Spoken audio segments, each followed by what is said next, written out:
Welcome, everyone. Just give people a few minutes to come in.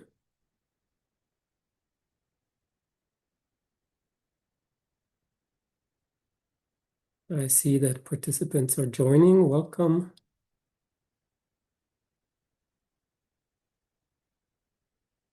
We'll just wait a few minutes. In the meantime, if you like, please add your name and your organization and your country to the chat, so we get a bit of an overview of who's in the session.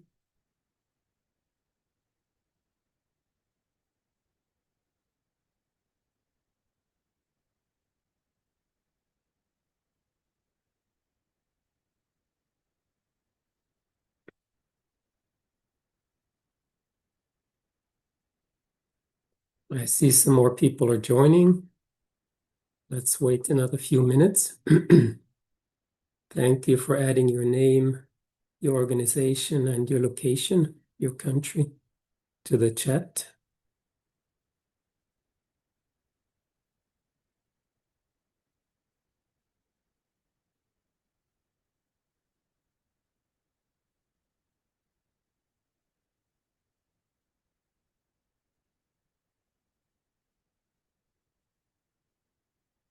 Welcome, everyone. I see there's some more people joining.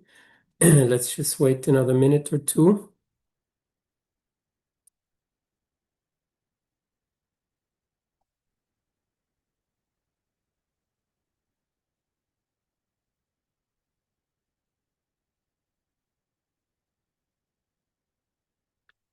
Thank you for putting your name and organization and your country in the chat.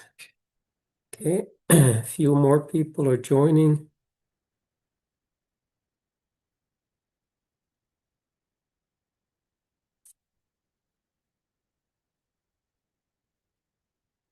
Welcome, everyone.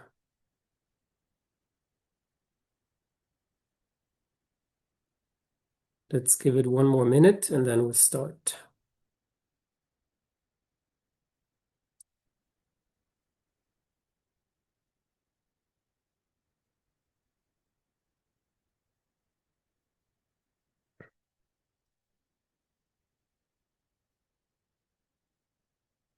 All right, welcome, everyone. Let's start. So good morning, good afternoon, good evening, everyone, and welcome to today's webinar, Inclusive Cash in Practice, Supporting Persons with Disabilities and Their Families. My name is Manuel Rothi. I'm Senior Cash and Livelihood Advisor of CBM Global, and I will be co-moderating today's webinar, and we're very happy to bring this discussion to you today. Let's go to the first slide. So before we start, a few notes on interpretation and accessibility. So this webinar will be in English, but we have interpretation in Spanish, French, and Arabic available, which you can see under the interpretation button, which should appear at the bottom of your Zoom screen. Let's go to the next slide. We also will have captioning provided through CART, and we will have interpretation in International Sign Language. You will be able to find the sign language also under the interpretation button and the captioning under the CC, labeled Live Transcript button on your Zoom. If you have difficulties finding these, then please do alert us through the chat. Please now go ahead and select your language, the sign language, and the captioning, so the session works best for you. All right, let's go to the next slide. Just a quick notes on housekeeping. So the webinar will run for about 75 minutes. It will be recorded, and you will find the recording and the presentation after the webinar on the website of CALP, and we'll share the link with everyone. Good. We also want to encourage you to ask questions, to interact with us. You can do that through the question and answer Q&A box. Specifically, if you have questions for our panelists, then please add them there. You can also like and upvote questions in the Q&A box, which we can then address during the Q&A session. You can also continue using the chat, and there's a reaction button which you can also use. And in the Q&A, we'll aim to answer all of the questions. And please feel free to write in your local language. We have the opportunity to answer questions in French, English, Spanish, and Arabic.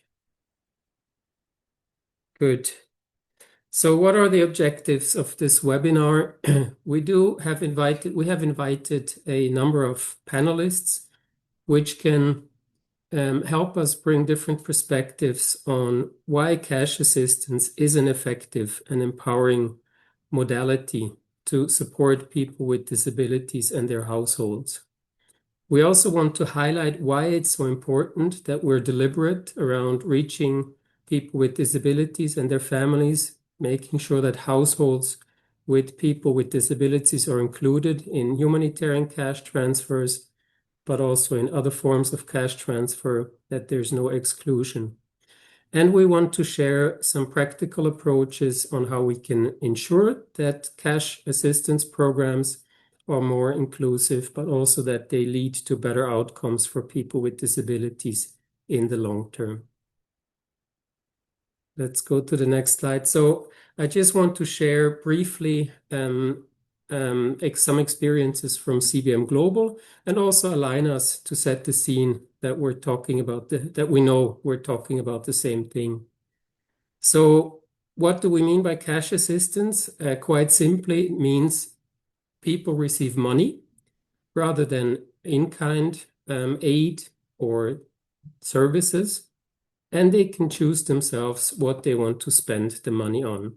So cash assistance is used in humanitarian response, in humanitarian crisis, but it's also used in social protection, and it's also used in development program, like, for example, livelihood program. Cash has a very high potential as an aid modality in that it gives people choice. It gives them the flexibility and the dignity to choose themselves what need they want to prioritize at the moment. It's also flexible in a sense that it can cover diverse needs. It can also cover needs that might be changing over time, especially during a humanitarian crisis. And it also gives a household the flexibility to ensure that needs of different members of the households are covered. CBM Global has been implementing cash assistance in humanitarian response, but also in development for more than a decade now. And one thing is abundantly clear: cash is a very flexible modality, but it's not automatically and inherently inclusive for people with disabilities. At several levels during a cash program, there's a risk that people with disabilities will be excluded, either by not being identified, not being able to register, not knowing, having the right information about a cash program. But then also, even if people with disabilities are registered for a cash program, it doesn't ensure that the delivery is accessible, that they can independently access cash, that they can use the cash to buy the goods and services that they need. And also that there are accessible feedback mechanisms, that people with disabilities are able to provide feedback, but also to highlight concerns, or even if there's a risk of fraud or diversion of cash, that there are channels where recipients with disabilities can accessibly provide feedback. So in the end, disability inclusive cash transfer is a design choice. It has to be included from the beginning in the design, and has to be systematic. So with that, let's start inviting our panelists. And the main question that we do want to discuss in this panel is now very concretely and practically. So what is the potential of cash? but also how can we ensure that it's meaningfully inclusive of people with disabilities and leads to inclusive outcomes and meaningful outcomes for people with disability in the long term. So let me invite our four panelists that we have today. First, we'll have Gordon Rattray, who is a senior advisor on climate and humanitarian of the International Disability Alliance. We have Lucy Nkata, who is director of Kiengo Women Challenge to Challenge, an organization of people with disabilities from Kenya. We have Fred Kianda, who is a disability inclusion technical specialist of Save the Children in Somalia and will bring in the perspective from a humanitarian actor. And then we have Holly Welcome Radice, who is senior advisor, advocacy advisor and regional representative Americas of the CALP Network and will give us some perspective on the state of cash globally. Good. Then with that, I think we can pause the presentation for a moment. And let me invite Gordon to open your camera and your mic. And I want to ask you, Gordon, first of all, welcome, Gordon. Thanks for joining this webinar. I want to ask you our first question to the panel. So maybe you can give us a bit, the background view on why cash is actually a good modality from a disability rights perspective. Thanks so much, Manu, and thank you for the opportunity from all the organizers to present here today. Yeah, it's a really good question, and it's a really important topic. I'll maybe go back to basics at the very beginning and remind people that persons with disabilities face barriers in daily life on a day-to-day basis, which are multiplied, exacerbated in crisis situations.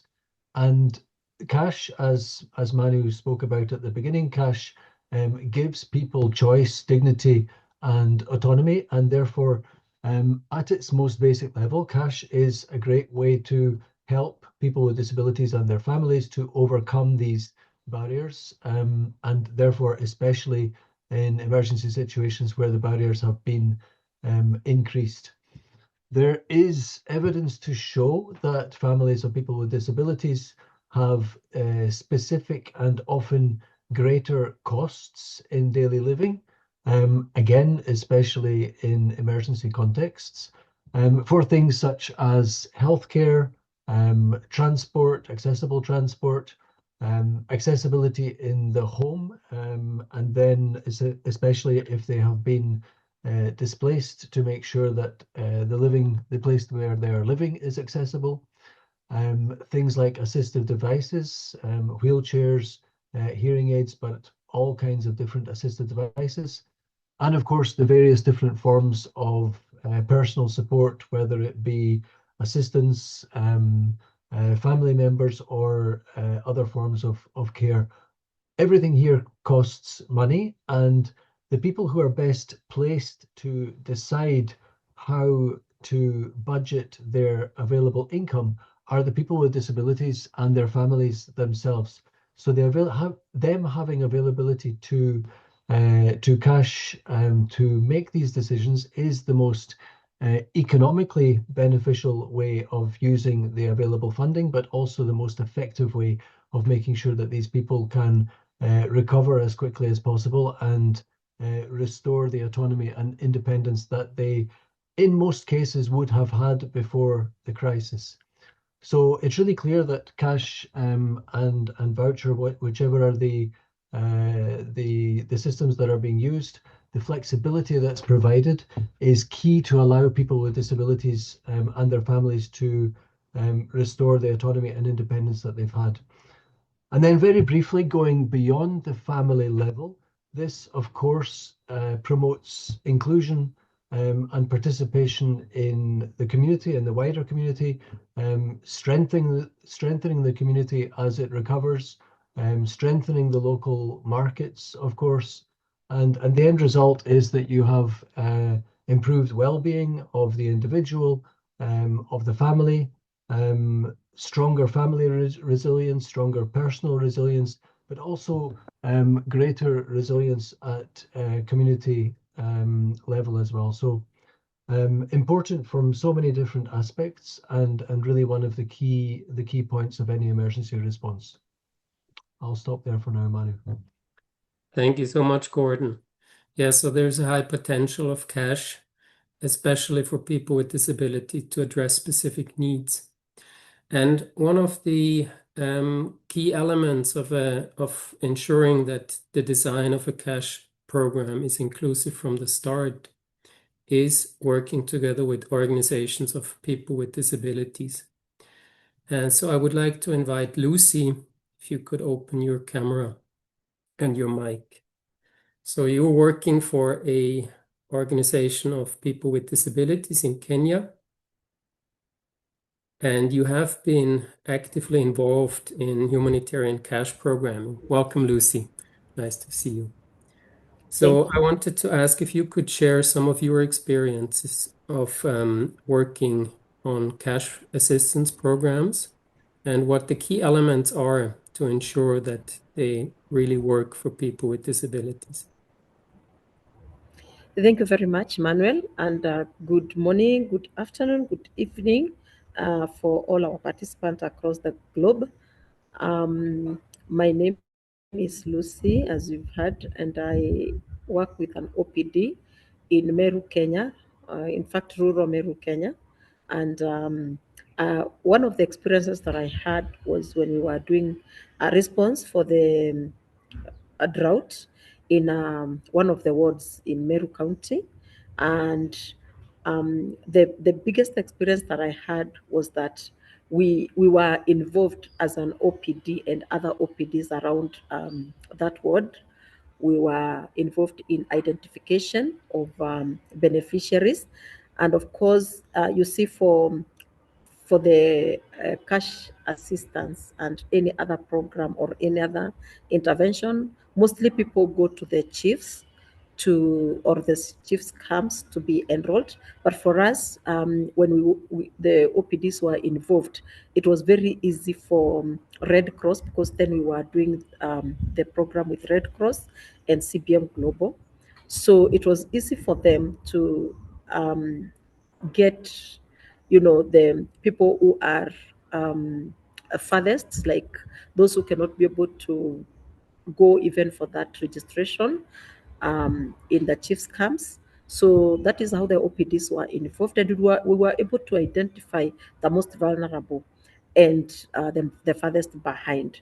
Then, of course, we supported in the follow up after the cash transfer is given, or cash assistance. Sometimes, and not in big percentage, I can say, like 2 to 3% of the beneficiary households. Sometimes you realize that they don't, some people like misuse, or they don't use the cash the way it is intended. So when the OPDs are involved, because they are closer to the people, such complaints we hear during follow-ups. And so what we normally do is we do like conflict resolution. If something like that happens, we did that. There are a few people that a few occasions that we intervened, and we were able to, support the households to, like, again go back to the track to be able to use the cash as it was intended.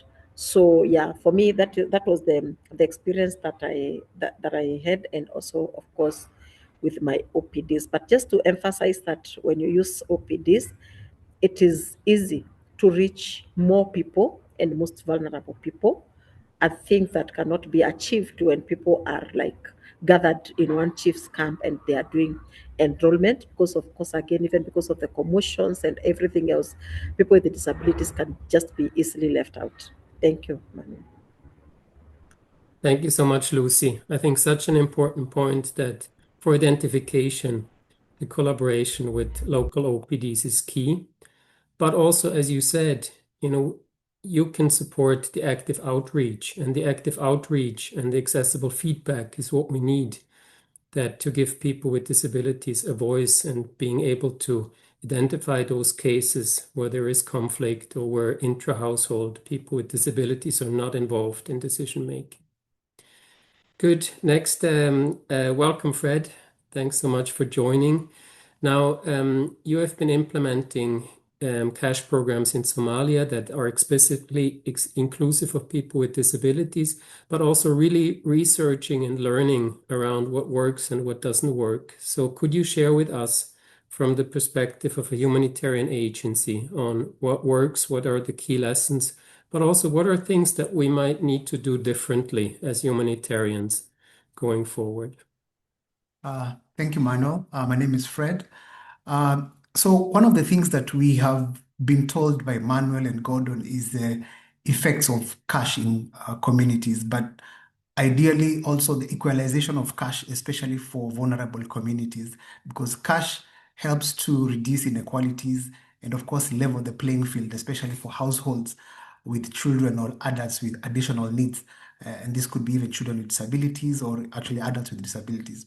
But even for Save the Children, we recognize that cash is just not a modality. It's supposed to be a transformational tool that builds resilience, especially for conflict and climate-sensitive environments, and most importantly, protecting the dignity of vulnerable households. Now, imagine you're in a fragile environment and you are not really able to identify as many or the most vulnerable individuals, which means you will definitely leave a lot excluded. And what they say is what is not identified stays excluded. Now, there are some things that we have realized that many actors in conflict-sensitive environments are doing.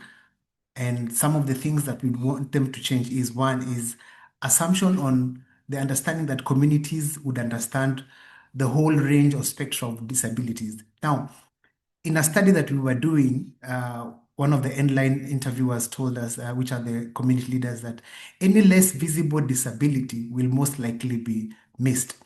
And this would definitely mean that we are only going to identify visible disabilities and the others still remain hidden. Again, one of the things that we would want to change is the reliance on medical diagnosis as a gatekeeper to identifying children with disability. Currently, Save the Children, together with Boston University, is doing a study, and one of the literature reviews done by Boston University clearly showed that medical assessments were still the highest criteria that was used for identifying children with disabilities. Now, picture this. You are in a conflict situation, you have weak health systems, you have low number of clinicians, so which means even the diagnosis-based eligibility risks excluding the children that you are actually supposed to identify. And for us, in inclusive programming, the focus is not the diagnosis. The focus is on the limitations and how they affect the daily lives of children or adults with disabilities.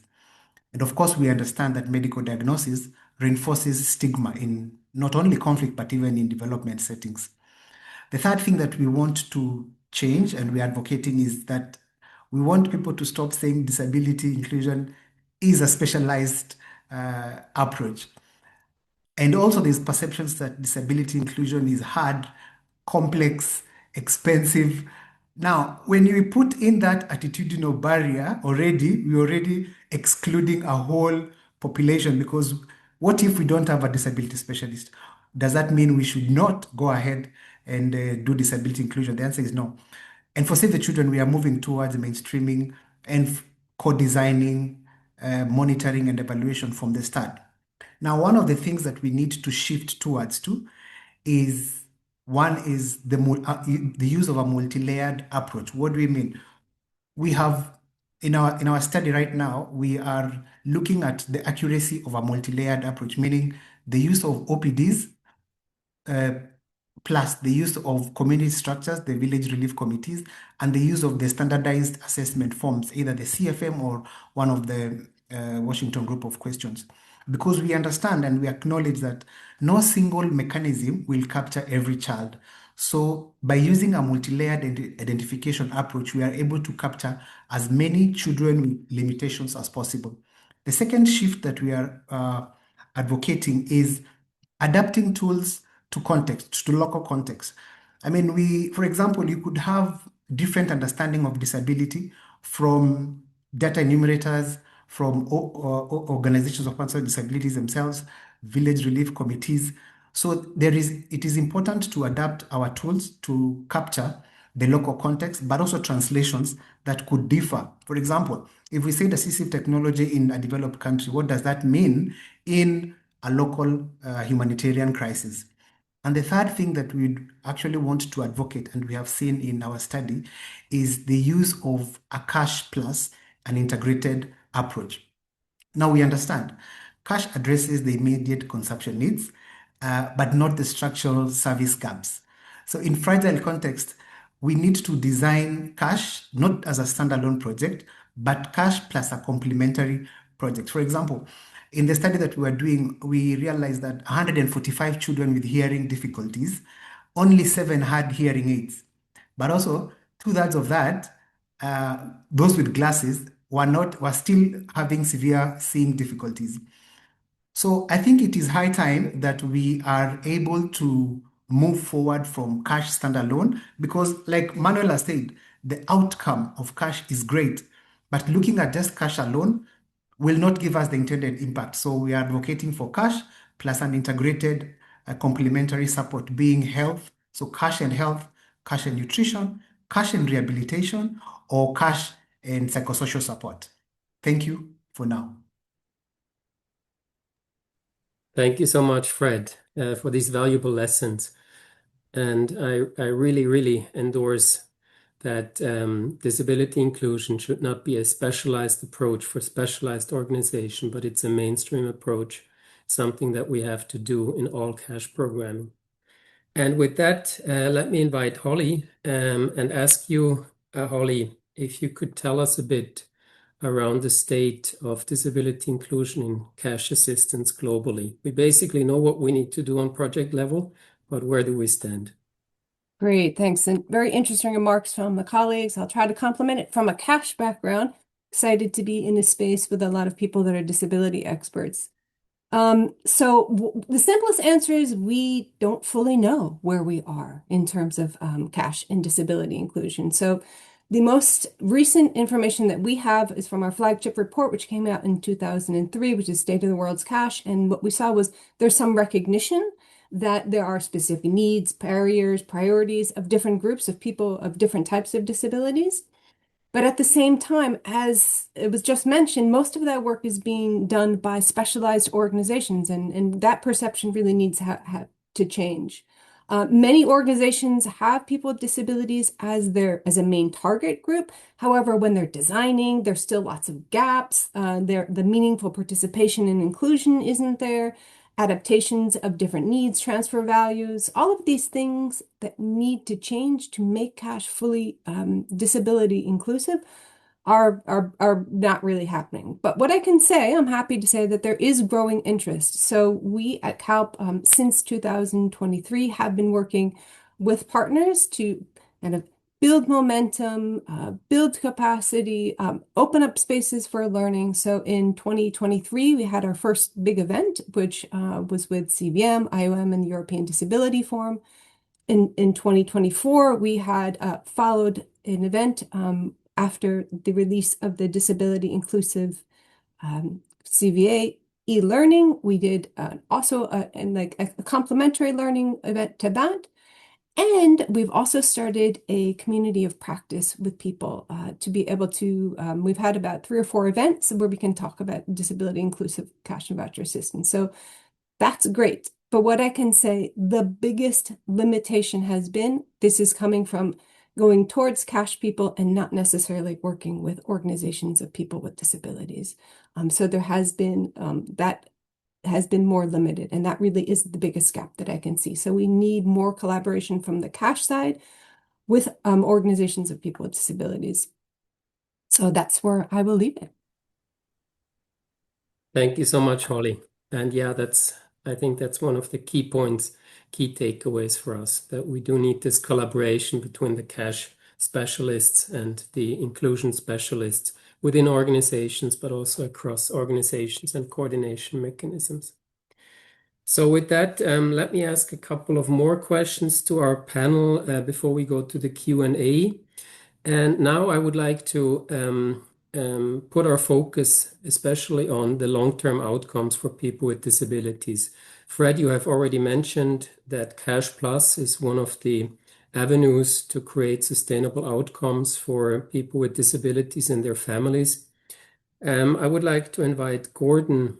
Gordon, if you're there, could you talk a bit about how cash assistance in humanitarian action can be a bridge, can be a link to this more long-term and sustainable support for people with disabilities, but then also really, an impulse for changing systems in the long term?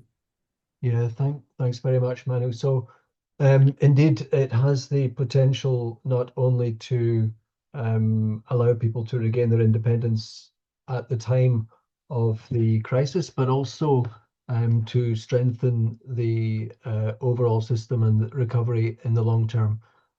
If we think specifically about if we're doing cash support during an emergency situation, we're going to need to make it inclusive and to make it accessible. We're going to probably need to make some changes to perhaps physical things like access to cash points. I think that's quite easy to imagine, to allow people to physically access cash points, but also things like just providing access to bank accounts. All the bureaucracy that is involved in opening and running bank accounts needs to be made accessible and inclusive. Access to mobile money systems, and also just in general digital payments. So all the which has happened, I was going to say futuristic, but in fact all of the way that money is working now needs to be made accessible and inclusive. And if that's done as a result of an emergency cash initiative, then it's going to serve the society, the community, and the country well moving forward, because all of these systems will have been made more accessible and inclusive, and should remain so in the future. That's maybe the first point, is to think about the financial infrastructure. And then the second point I would make is to think about the national social protection infrastructure. So if the cash initiative is done somehow hand in hand with what is already working in the context regarding social protection, then it can only strengthen that social protection system to make it again more accessible and inclusive.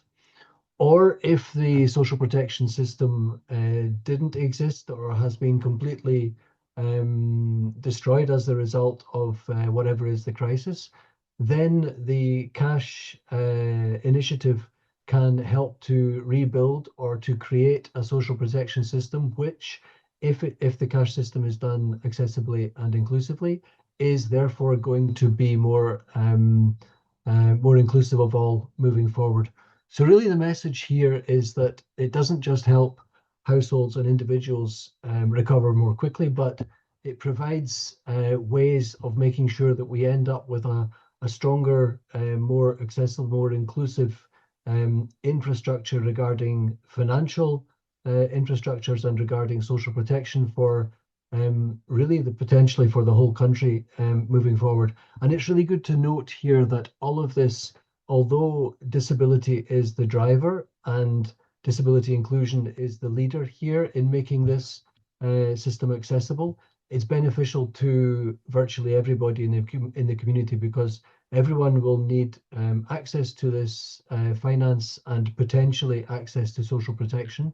And if it's accessible and inclusive, then it's going to make it much easier for many, many more people in the community.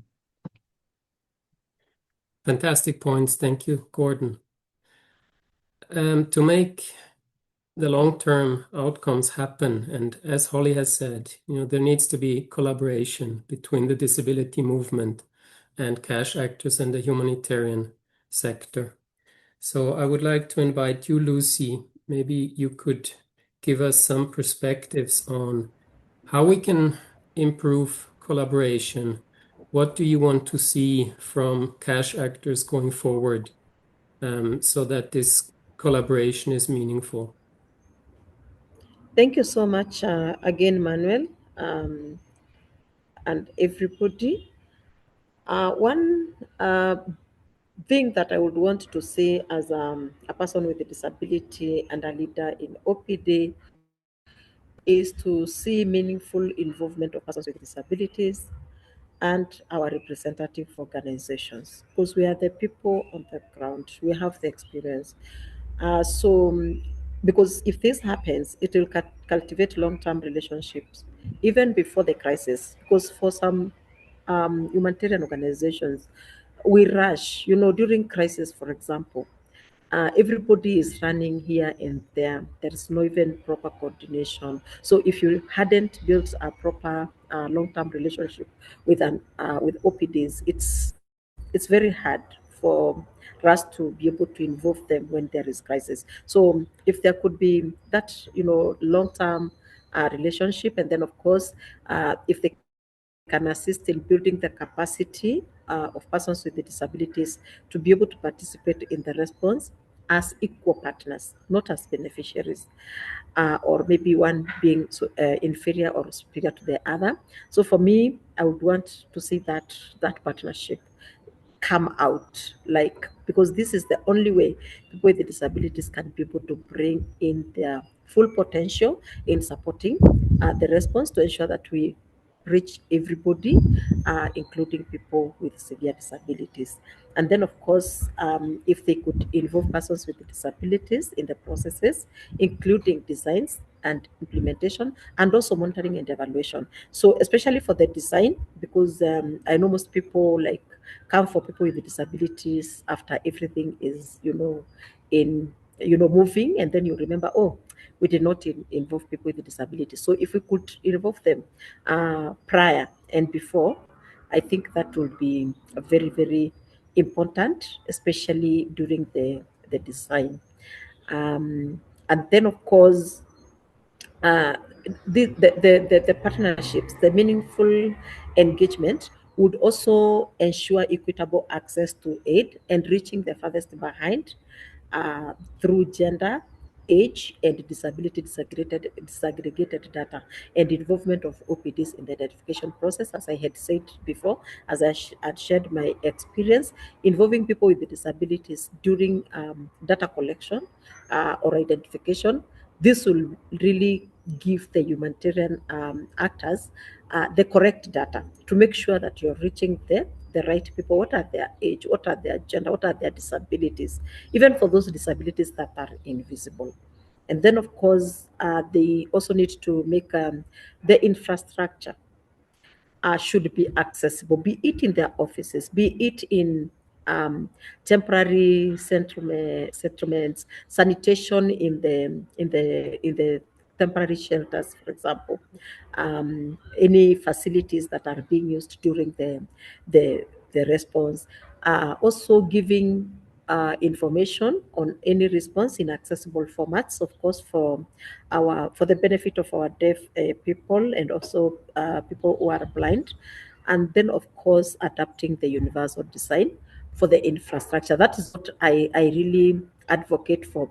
I am an advocate of the universal design, because this way, whether there are people with disabilities or not, we are making sure that the infrastructure is friendly and is accessible to everyone, so that in case we have any participant or anybody that is coming in who has a disability, be it even in terms of the staff, and the beneficiaries, they are all able to enjoy equal access with other people. Manuel. Thank you so much, Lucy. Fred, can I then ask you now from the perspective of a humanitarian agency that is, involved in building these partnerships, but also involved in policy dialogues in Somalia around how we can achieve those inclusive systems. If you could share some experiences from your side. Thank you, Manuel. We recognize that these incidences where probably in humanitarian situations where we might not be able to immediately influence policy, but nowadays we have a lot of work that is being done on anticipatory action. And it is in these areas where we want to recognize that there will be some national or consortium level guidelines that are pre-planned before a crisis. And some crises may not be able to pre-plan, but if and when we have an opportunity to be and participate in decision-making forums, there are a few things that we would want to strongly recommend, especially for national guidelines. And one of them is, and I will be reading the second book of Lucy, is the institutionalization of OPD partnership in cash and voucher assistant. The problem is we are treating bringing in OPDs as an ad hoc or project-specific intervention. For us, we really are advocating for OPDs to be part of the CVA process.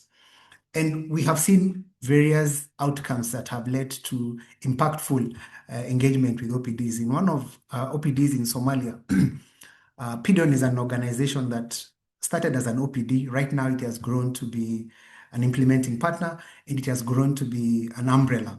What they have been able to do is they have been able to take up lessons from cash, being involved in cash, being involved in education. And right now, as we speak, PIDON as an OPD is doing now system level policy integration with the government, where the government is recognizing their contributions, especially when they're doing policy dialogues. One of the latest one is they were doing a health strategic plan for Puntland for 2026-2031, and the government invited them early, not during the validation workshop, but actually during the design workshop. And we see that this has a broader effect towards improving the rights of persons with disability, at least within their space. The second consideration for national guidelines is using Cash Plus as a policy direction. Now, picture this: you are in a humanitarian crisis, you are registering a household with cash. That is the first rare point of contact with a formal system. Why not take advantage of the registration of cash and the complementarity of another approach or another support or another model? So we are actually looking at policy direction now, not as a pilot, but a policy direction towards cash plus implementation. And the third thing that we are really emphasizing and want to do is guidelines that promote multi-layered. Now, we understand that different organizations would come with different identification modalities, but we have already said that one modality will not identify all individuals with functional limitations. It is the combination of a stepped approach, a three-stepped approach, where we have the OPDs being presented, training of community structures on the tools, sensitization of community members, and the use of standardized guideline. That has to be in the national guideline. If it is not there and we go to an emergency, everybody will do what is easy for them. And the impact is that it will continue leaving more people behind. Save the Children, we are continuously learning. We are now stepping up the use of the multi-layered approach. What we have seen is, even in fragile settings, the approach works. And for sure, what we have also noted is that in fragile settings, we have actually been able to identify households with high support needs for children with disabilities using the multi-layered approach. So if our national or cluster level or consortium level guidelines can have those three, we are assured to identify as many individuals with wider domains of the functional limitations as possible, and hence leaving no one behind. Thank you very much. Thank you so much, Fred. And with this, I would like to give the last panel question to Holly. After everything we've heard and looking ahead, Holly, so what needs to be done within the humanitarian and cash sector that we can move forward on disability inclusion?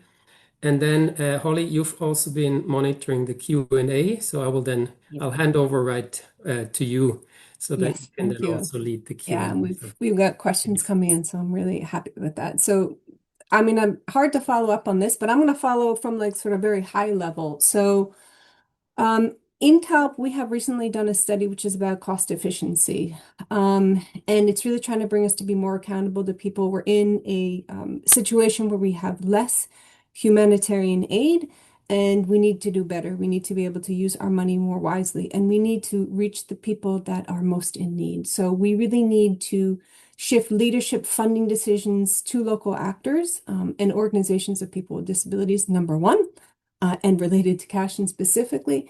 And we need to be thinking about design. So I want to talk, I'm going to put the link to the report in the chat after. It's called Show Me the Money. And the first point that I want to say is that the type of assistance matters. If we want to be most efficient in how we're doing humanitarian response and working with people in crisis, we need to use the most efficient modalities. And our study has found that the most efficient modality is cash assistance. So cash assistance and multi-purpose cash, which basically means it's used for different types of outcomes. It can be 37.5% more efficient than in-kind aid, than in-kind food aid. And that allows for flexibility, allows for choice, and allows for dignity of household to prioritize their own needs. And when we're talking about households who have family members who have disabilities, they're going to have different needs than households that don't have those family members. So that's the first one. Use cash to be more efficient. Second is who delivers matters. And so what we found in this study is also that local and national actors are more efficient in their cash assistance delivery. Now, it was a smaller data set. There is also recently a report this week that came out from the British Red Cross, which looked across the Red Cross and Red Crescent, and that's another data set. But what it's showing is that local and national actors can be more efficient, are more efficient in their cash assistance. So we know that there's a lot of potential, especially for organizations of people with disabilities, to be able to deliver an efficient modality in a more efficient way. So that's the other point. The second is who delivers matters. And then when we're talking about efficiency, that's only one aspect of how we're going to deliver assistance. We need to talk about effectiveness, and this is where we really talk about inclusion. We need to be thinking about quality and impact of the assistance on the people that it's intended for, so that it reaches the people at most risk. And when there are people in crisis, most often it is people with disabilities and their families. So we, as was mentioned really early on, if we can't separate out and say that working in cash is only for a specialized organization, it is for all of us to be able to do. And to be most efficient, we need to do inclusion so that we are reaching the best quality, that this is really a program quality issue. So in practice, efficiency and inclusion can reinforce each other because we're being more accountable to people. We're allowing people with disabilities and their local communities, as Lucy mentioned, in program design, delivery, and monitoring, and not just being consulted, right? So there has to be this meaningful incorporation. And we know that it's going to deliver better aid. It's going to reach more people with less money. So we need to be thinking about improving efficiency and accountability and shifting those resources, power, and decision-making. So I will put the link to that report in the chat before we go. But right now, I want to go to our questions because we've got a lot of great questions in the chat and in the Q&A. So I'm going to go to them directly. So we have two questions related to targeting. And Soraya called me out and said, targeting isn't enough. And I agree entirely with you, Soraya. So the questions are related to targeting. And I'm going to give this one to Fred and to Lucy. So the questions are, what are the main steps to guarantee access and inclusion for people with disabilities when we're talking about cash and voucher assistance? And I'm sorry, there was another question here related to that. Yeah, Lucy and Fred, do you want to come in and talk and maybe answer that? Yes, Oli. Thank you.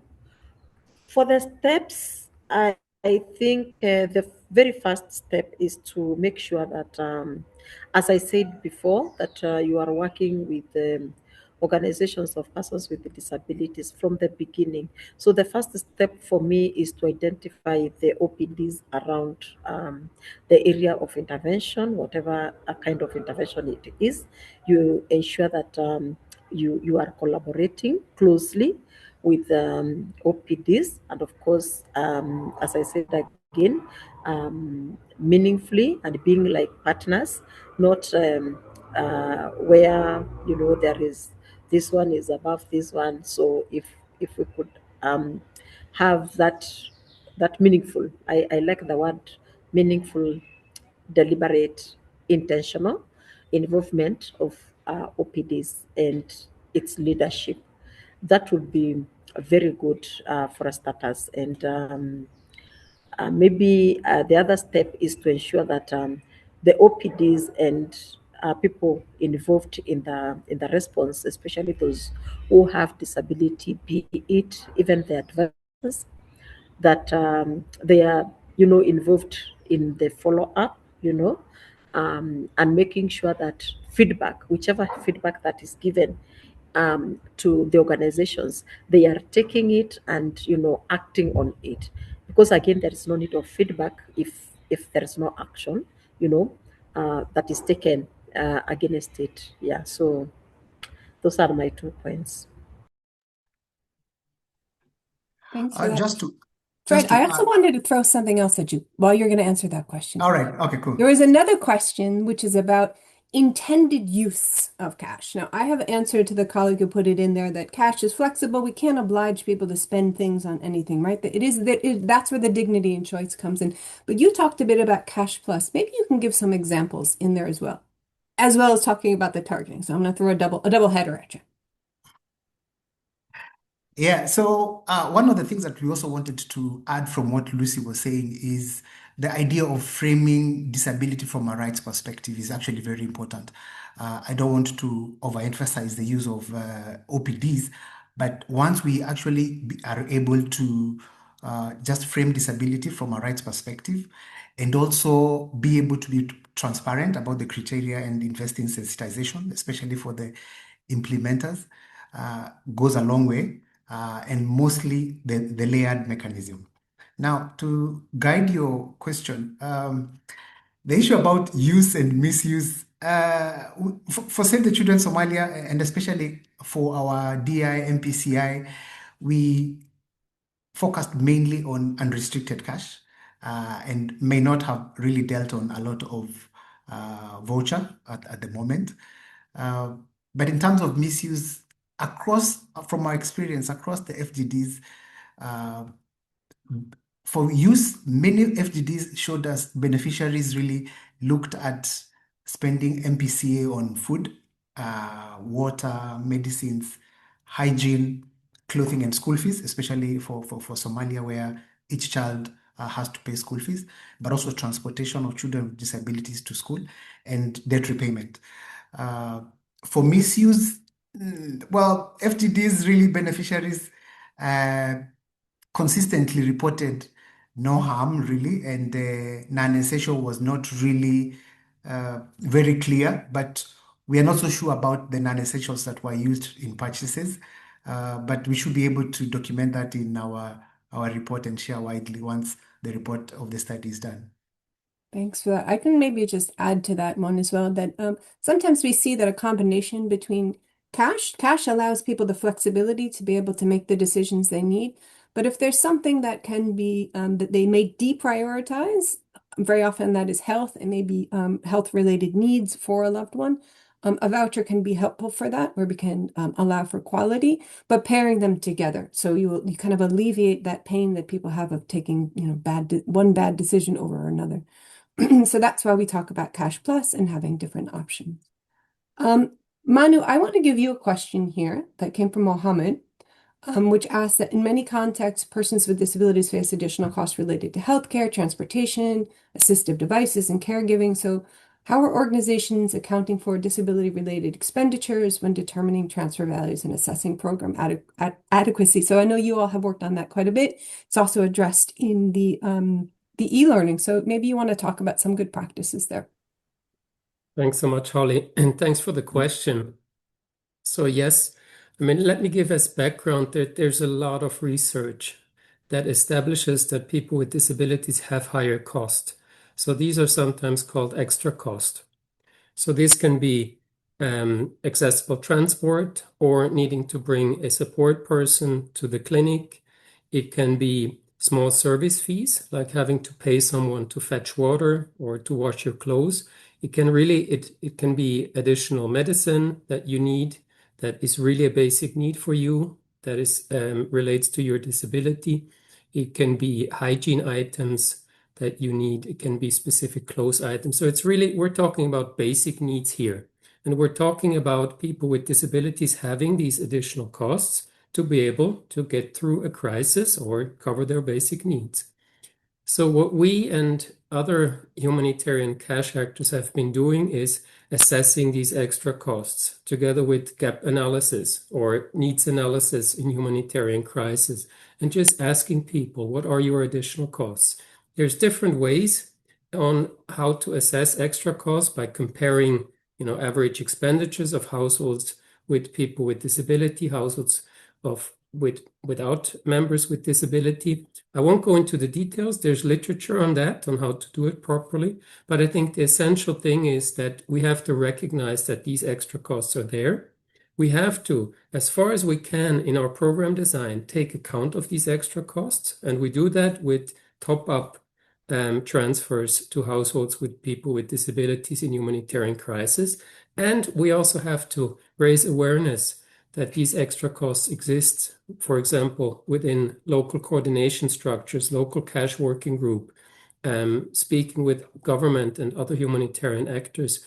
I think this awareness that there are these extra costs that need to be covered for people with disabilities to reach equitable outcomes in terms of covering essential needs, that's really important. Thanks for that. I'm just going to go to some other questions here.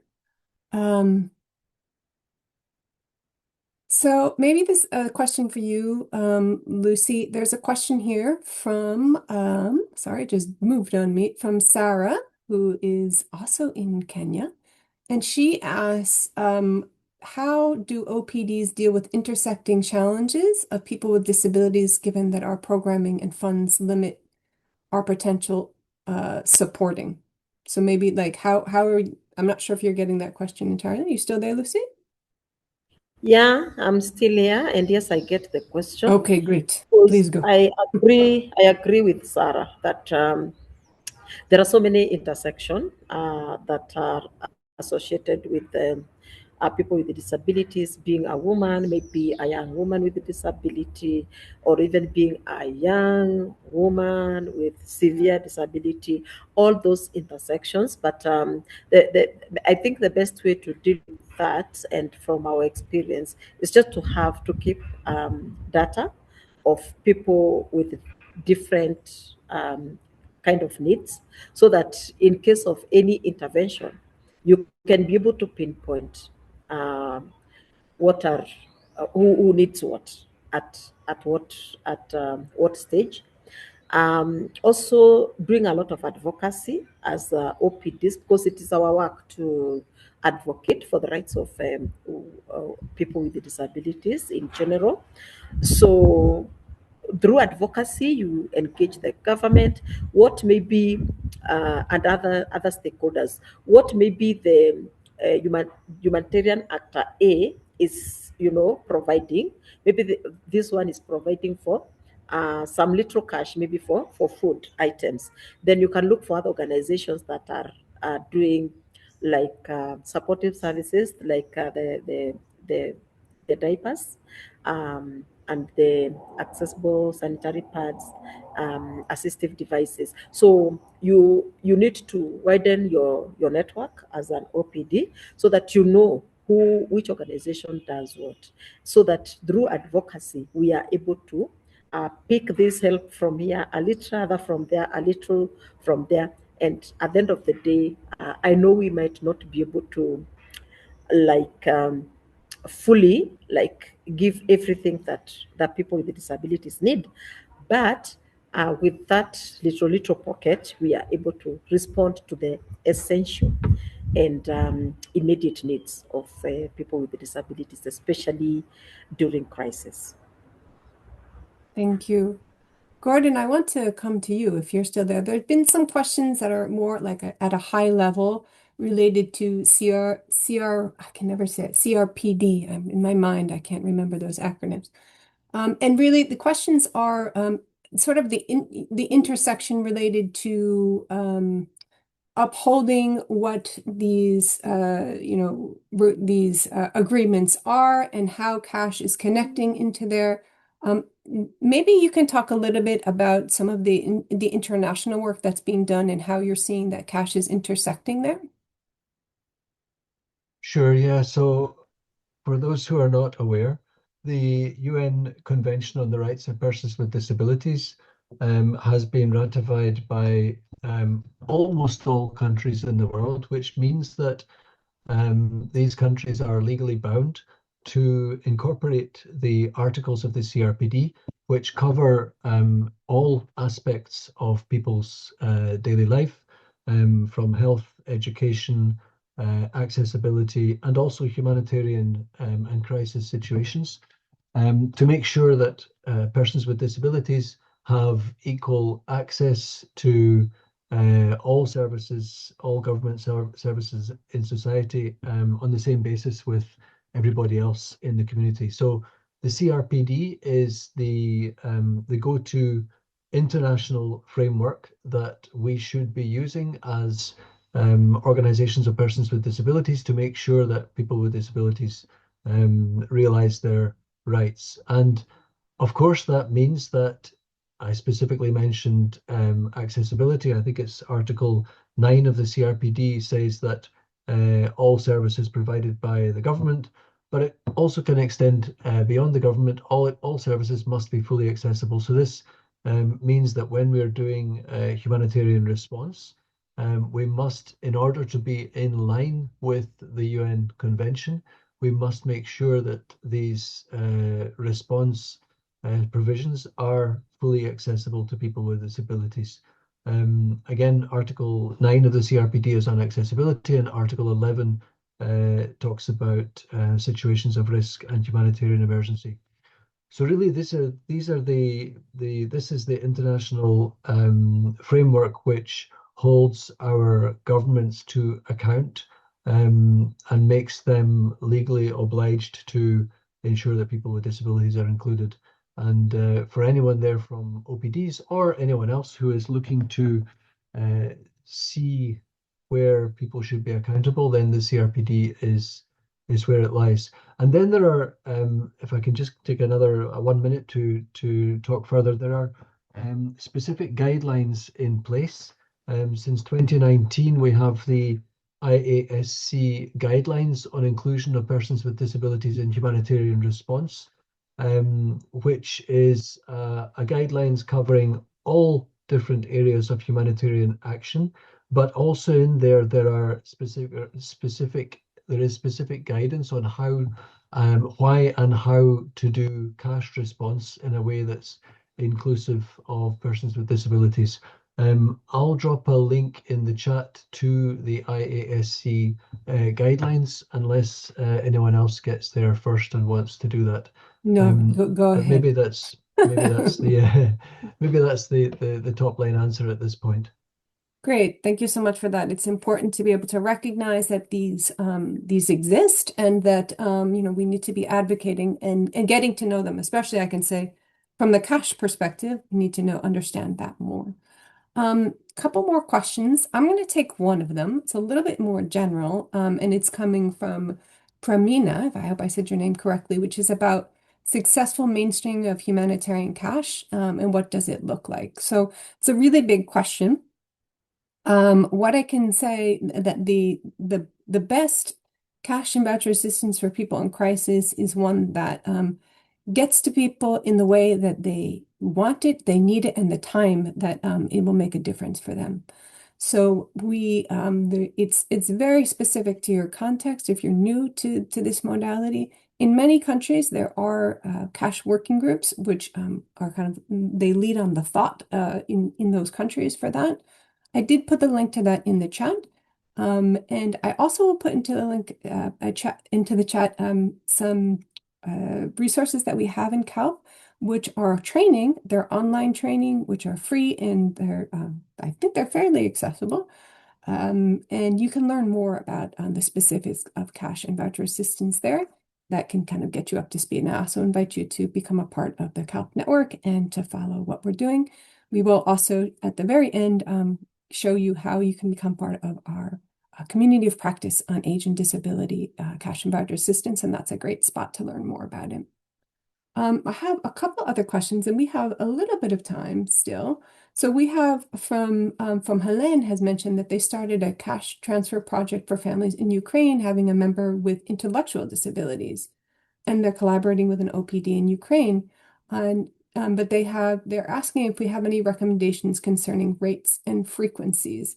So Manu, I'm not sure if I know you guys have done quite a bit of work in Ukraine with some different OPDs. Do you want to try to take that one?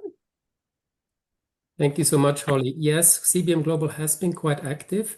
Now, it was not me who was directly involved. So I do think, Gordon, you have been involved from EDF side back then. So I think you're best placed to answer that question. Thank you, Manuel. I had the feeling that was going to come to me. And yes, what I would do, and I think it's Helene, to respond to your question, I would maybe say two things. One is that, yes, I was involved from 2022 until last year in a response in Ukraine.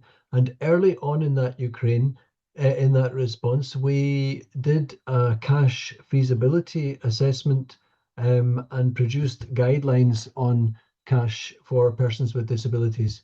And those documents were submitted, if I remember well, to the cash working group at the time.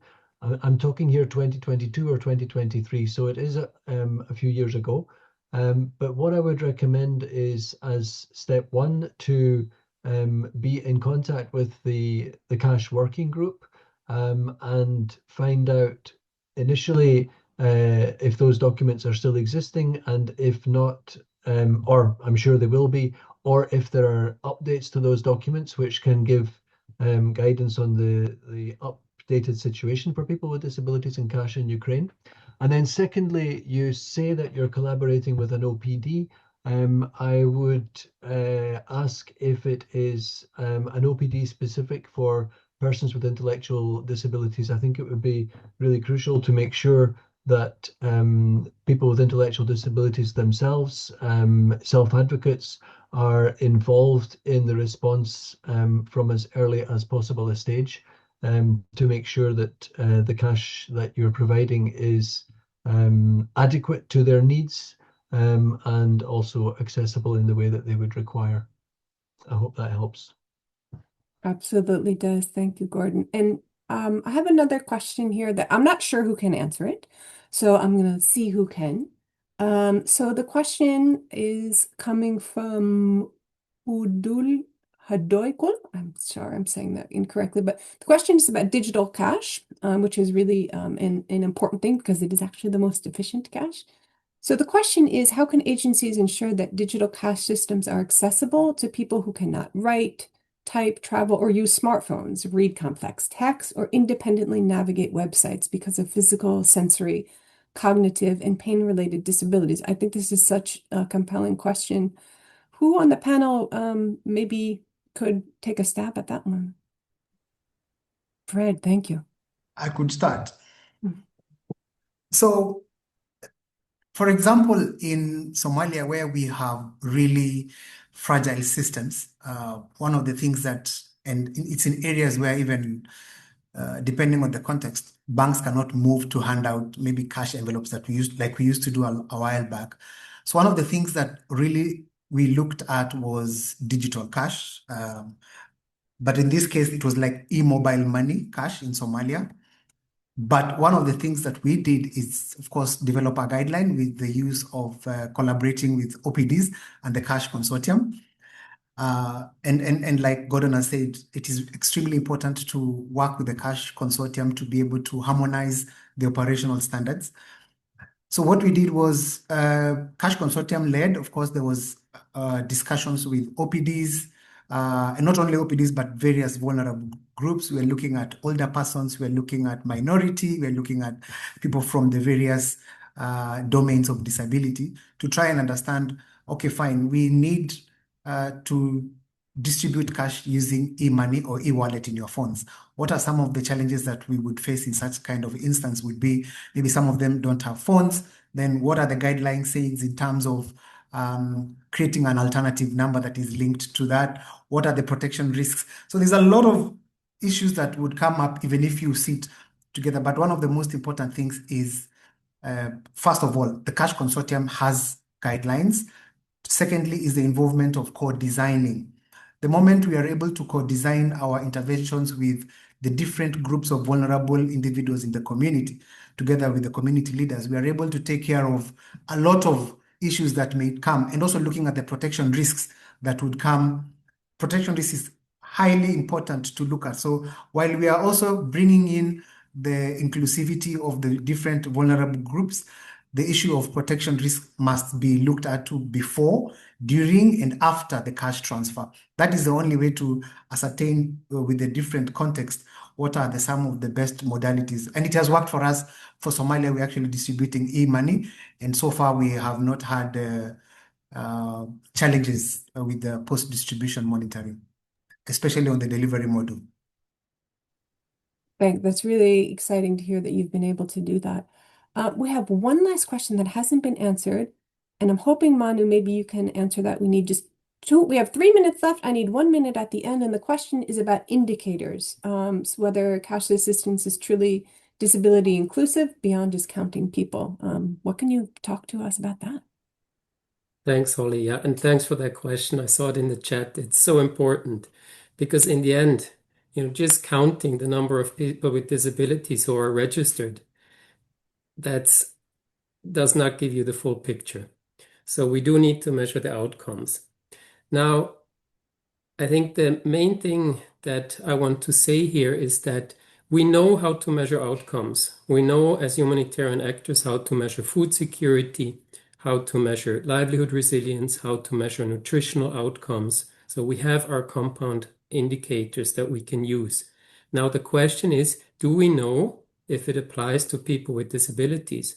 And for that, we need disaggregated data. We need to understand who did we talk to, whose indicators, whose household whose situation within the household did we actually measure.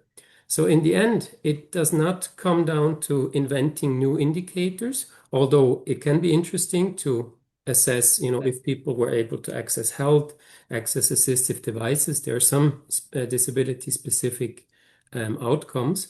But in the end, it boils down to disability data and doing good data disaggregation with what we're already measuring in terms of outcomes. Thanks for that. Okay, we have one last thing. Sophie, if you can just put the last slides up, because this has been a really exciting webinar. We've addressed all of your questions and you've come with a lot of them, and we're really happy to see so many people joined us. But as I mentioned, we do have a community of practice that we co-chair with CBM, and HelpAid has also been involved. So please join us to be in this continued conversation.